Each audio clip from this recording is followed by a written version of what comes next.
Now, it's been a while since I've done a fragrance collection video of any kind, and over the past couple years, I've somehow acquired a lot of this cool new stuff. That being said, as a result, I kind of have to do this kind of video by classification. So of course, this is my more trendy designer stuff we're about to talk about. But if you also want to see my more artsy niche fragrances on top of these cool designers, please give this video a thumbs up. Hey Forum, Manny back here with another video on the CascadeScents fragrance station, and this one is on my entire designer fragrance collection. There's a lot to get through here, so without further ado, let's get it already. We'll do this alphabetically by brand, so here we go with this. Aqua Amara by Bulgari. Aqua Amara, a more recent pickup of mine and favorite flanker of the Bulgari Aqua series. And to those of you beginners out there unfamiliar with the word flanker, flanker is like a part of a series or a spin-off with the original's namesake in its name. And speaking of Aqua, if I'm not mistaken, Aqua Amara in Italian translates to bitter water, which I think is cool, and you kind of get it with a typically sweet citrus opening and watery notes, but you also have this bitter old world feel of the frankincense here. Unique but safe for work and a lot of summer or daytime occasions in general. Again, it's Aqua Amara by Bulgari. Up next, we have Allure, Homme, Édition, Blanche in the Eau de Parfum concentration by Chanel. Also debatable if this is still active by some, but I will presume that it's still available and not discontinued because it's still active on the Chanel website, despite being stocked seemingly less nowadays, circa winter 2018-2019.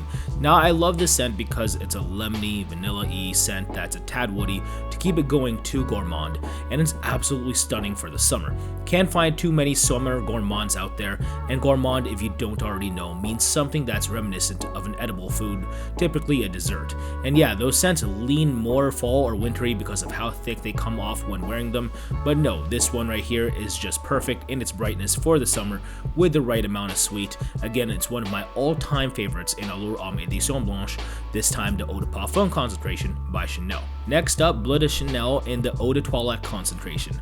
The modern day trademark Chanel in this initial concentration is actually my favorite, mainly because of its big grapefruit opening. Very juicy and very inviting, and it's the type of citrus you kind of want to have attract positive attention to you with, so I love it for that. But the watery, incensey dry down is, I guess, pretty cool too. To this day though, still classic, easy to reach for scent, but just kind of played out with everyone wearing it, and that's why I don't reach for it as much anymore. Again, it's Bleu de Chanel Eau de Toilette by Chanel. Next up, we have its Parfum concentration, and honestly Forum, besides getting it for review, which I've yet to complete sadly, I have zero desire to keep this scent. It's too pricey and not as opening reliant as the previously mentioned, which I preferred. So instead you get a more deep waters vibe in comparison to the Eau de Toilette and the Eau de Parfum concentrations before it. And that very vibe is the most played out part of these shower gel scents out here right now. Like, smelling clean and just out of the shower is nice, but why spend niche money to smell that way? So give me a thumbs up if you want me to do a giveaway for this scent, come my review for it in 2019. And actually, if this video reaches 1,000 likes, then I'll definitely do it. Again, it's Bleu de Chanel Parfum by Chanel.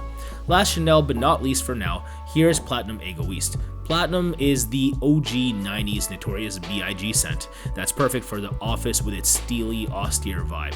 Deadass, this smells like metal in an herby, aromatic way, and I just love that, despite a lot of people claiming it's dated, which it definitely is.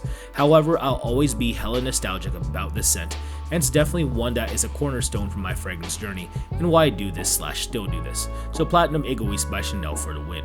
Up next is the European exclusive Dior Homme Parfum by Christian Dior. Without a doubt, my favorite from the Dior Homme line. A very aggressive formal scent right here with its big iris and leather notes for the most part. But hey, I actually talk about this one a lot, so see my top 5 designer winter 2018-2019 fragrances for more on this scent. Again, it's Dior Homme Parfum. Next up by Comme, Garçons now, it's Avignon from their Series 3 incense. This stuff smells like church, deadass an old school gothic church and its incense.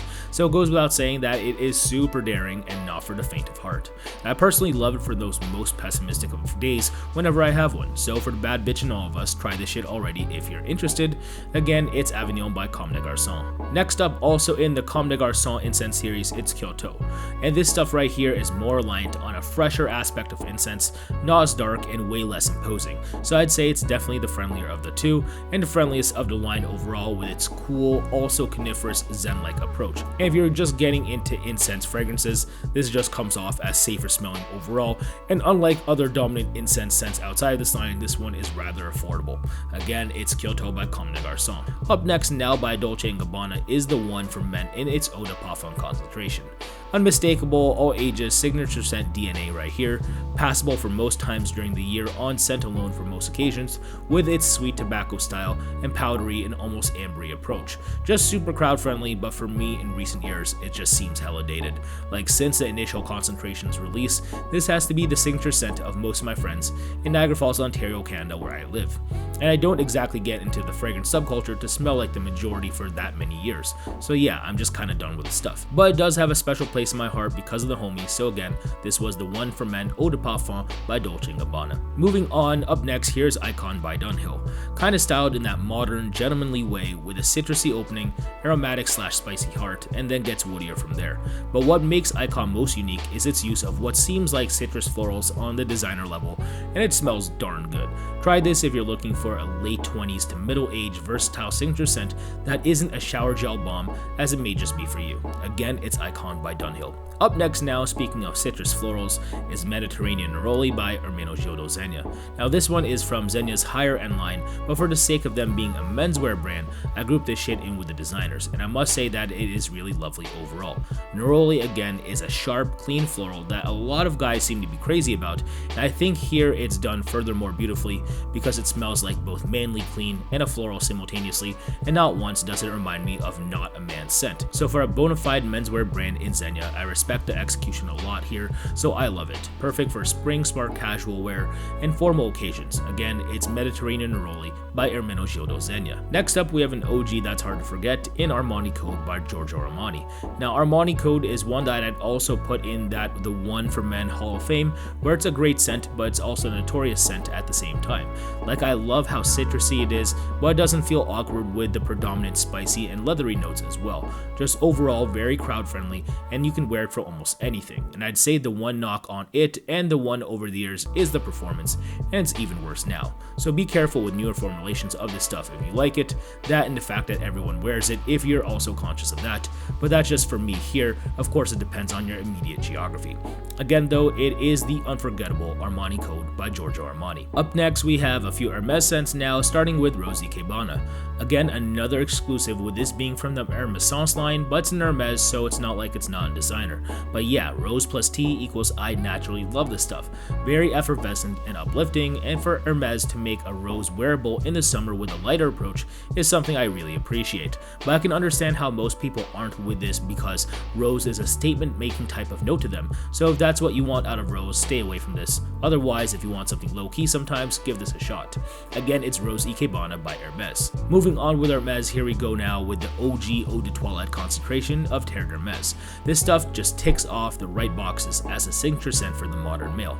Clean yet rugged with the orange and earthy woodiness, and with enough performance to boot. Like, when I think of Terre, to me it equally suits a male who has his shit together in life, whether it be an urban professional or a dude in the suburbs who drives a truck. Now I personally love it too, so I'll always have a bottle of it in my wardrobe, and to me it's just a classic. So just really easy to wear stuff right here. Again, the Eau de Toilette concentration of Terre d'Hermès by Hermès. Up next we have the Eau Très Fresh version of Terre now, and this is for any of you who want that signature orange vibe from Terre, minus most of the tear or earth if you feel me. So much cleaner smelling and just an overall lighter, less brazen fragrance, and more perfect for the summer. So try this already if you think Terre has potential for you, but you can't get by how earthy / soily smelling it may come off to you. Again, it's Terre d'Hermès Eau Très Fresh. And last but not least for Hermès, here's Un Jardin sur le Nil. Sur le Nil is without a doubt one of my prettiest scents niche or designer. The green mango has that sweet, juicy, yet herbaceous tropical quality, and when paired with the floral and swampier notes, it just screams outdoorsy, again in a prettier way. Just wish that performed better though, but definitely worth a try if you're a spring and summer fragrance enthusiast and want something more unique. Again, it's the last of my Hermès Un Jardin sur le Nil, my favorite from the Un Jardin line. Up next we have the current lone scent from Kiehl's, it's Original Musk. Floral, but mainly a brazen kind of musky, Original Musk is polarizing in my experience, but very flattering when it so happens to be liked. But yeah, you can't be remotely anti-musk if you want to potentially fall in love with this stuff. Still worth a test anyway, especially for the value. Again, it's Original Musk by Kiehl's. Speaking of musk, we have one more for you here in Narciso Rodriguez for Him by Narciso Rodriguez. This is the Eau de Toilette version and is rather less animalistic as the aforementioned Kiehl's. Also super green and lush in a very wet yet clean way. perfect for more melancholy rainy days as it screams austere and kinda distant. Like it smells kinda antisocial to me actually, but I like it anyway and I think it's just cool overall. Again, it's Narciso Rodriguez for Him by Narciso Rodriguez. Up next we have my Mugler cologne collection, starting with the OG, now billed as Come Together. Mugler Cologne Come Together is just that hella green Irish Spring soapy type scent, just rebranded slightly differently. Perfect for anyone who dislikes perfume, and that very mentality was the inspiration behind the scent. But deadass, that green kind of clean is hard to hate overall, so that's why it's still a staple in actual fragrance enthusiast wardrobes to date. Again, it's Mugler Cologne Come Together. Up next we have Fly Away, and this one is kind of weird, very fruity, kind of sour off my skin with the cannabis note. And I can honestly see stoners everywhere kick back and use this stuff after enjoying a can of Four Loko while rolling some fatties. Not exactly my vibe, but I can respect the execution here. Again, it's Mugler Cologne Fly Away. Up next is Mugler Cologne Love You All, and honestly, the most redeeming quality about this fragrance is the juice color, as it's just really pretty. Scent-wise though, it's sweet and fresh, but in the most uninteresting way possible, and it's hella weak. So I really do think that's a hard sell at retail to casuals or fragrance enthusiasts. Again, at least it's pretty though. Once more, it's Mugler Cologne Love You All. Next up is Mugler Cologne Run Free. Hella underwhelming stuff right here too. It's woody aquatic, but hella light, and this seems like a scent that kinda wants to be more brazen, but just isn't. Like I have some light woody scents out there, but if you make one this fresh, people better be able to smell me, and they just don't with this one, which is sad because it could have been a real people pleaser in my mind. Again, it's Mugler Cologne Run Free. And last but not least from my Mugler colognes, here's Take Me Out. Without a doubt, one of the best designer level orange blossom scents on the market.